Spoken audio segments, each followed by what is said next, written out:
Manazaretha lenyanga kaDisemba inyanga yesikhumbuzo senguqunguqa umhlaba yaphenduka ilanga lamalanga. Umuntu owayemhledwe emhlabeni owakwathi ehlezi esihlalweni kwamaphumulo esinamfini kwasuka intombi zamabhinqa zibona umuntu omuhle ongakaze ayidle ingulube kulazalo zathi zicela ukuyomgaxa ubuhlali ngoba zikazi zimbona umuntu omuhle kanje emhlabeni. Kwaku born face ubuso bakhe babusulekile. Ayibonga inkosi asiphakame emhle kodwa esabeka nalesithunzi ekuthiwa ngesilungu idignity. Ayibonga inkosi. Ngelinye ilanga ngake ngambona eThekwini egqoka isuit egrey iEnglish card. Sathi naye inkosi kwaseqhamuka uRhotso izize elimnyama umfoka sethunza. Sasimeduze nje kwebank iFoscas Bank. uRhotso ke yena sasingambukeli indaba yaseZulwini, sasimbukela ukuthi wayeyinyanga enkulu yasemampondweni yayithwalisa abantu, yayithi mayimile kulo mgwaqo imoto ezazimile zazingasuki ingakasuke yakhe ngomuthi ayinawo. Ngaleso sikhathi engikhuluma ngaso uradio bantu awusakuSmith Street broadcasting yayisakuSmith Street. Iqhamuka nje inkosi yayizomemezela kwaRadio bantu ukuthi kuzofika uBishop Dimbe kuphakameni owayemele inkonzo zabantu abamnyama ama-independence churches ePitoli, wayekhuluma ngesingisi. Wayomemezela ke lo kuShembe ngelanga ahlangana ngalo noRhotso. Kwaphuma bonke abantu emabuilding bathi sobona ukuthi ubani uzokhulekela omunye ngoba uShembe sazi ukuthi wathwala Rhotso.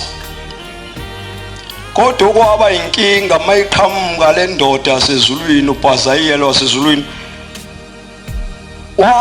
uyanele yamthi nje inhlanga amehlo amjikijela amehlo aseZulwini washaya indesheni wathi baba Nkosi yamakhosi ngoba uShembe baba wethu sonke emhlabeni. Ngisho ke imnaki yanqekuzisa ikhanda ingenela kaRadio bantu yamemezela lento eyishoyo esiyaphuma futhi. Asinako umlelo wami.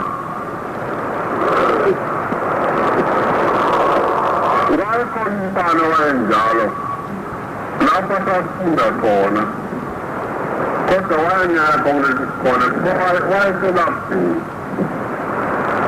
abazali bakhe bemthethisa njalo abothandaza engathandazi. Manje ngoba belokubemhlupha umsebenzi wami umfundisi wayesebhala ukuthandaza wawubhala ekhadini emqinile wayesewubotele ekhanda lakhe emdudini. Athi njalo uma eselala abesethi Nkosi nanku umthandazo kasibanibani.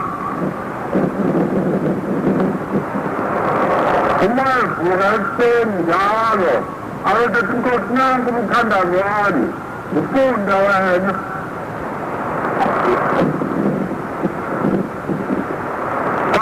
Umthandazo lo wayesebukala nje engafuni ukuthandaza kodwa abazali bakhe bemcindezela nabafundisi bemcindezela bazowubhala umthandazo. Athi uma evuka athi Nkosi ngifundele nawo umthandazo wami. Nkosi uma elala ngifundele nawo umthandazo wami. Angibonanga umfana kodwa wayekhona elafini mina nangisefotele kodwa wayekhona. Abafundisi bathi bemthatha lempepha bokujabula bathi haya kufuna umthandazo. Bakhona abantu baye banikele ngokunjalo Baningi abantu abadingelile lapha, abanye ngibabonile, abanye ngibabonanga. Inkosi babuhlungu.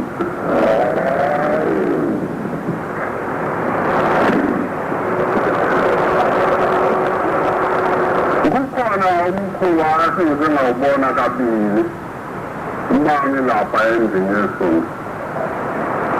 Uma ngiphuma amakhosikazi alalisela amadoda ayabathulisa. Angazi ukuthi basebe bathuliselani. Ngisathanda ukuzwa ukuthi ngizeni bathuliselani.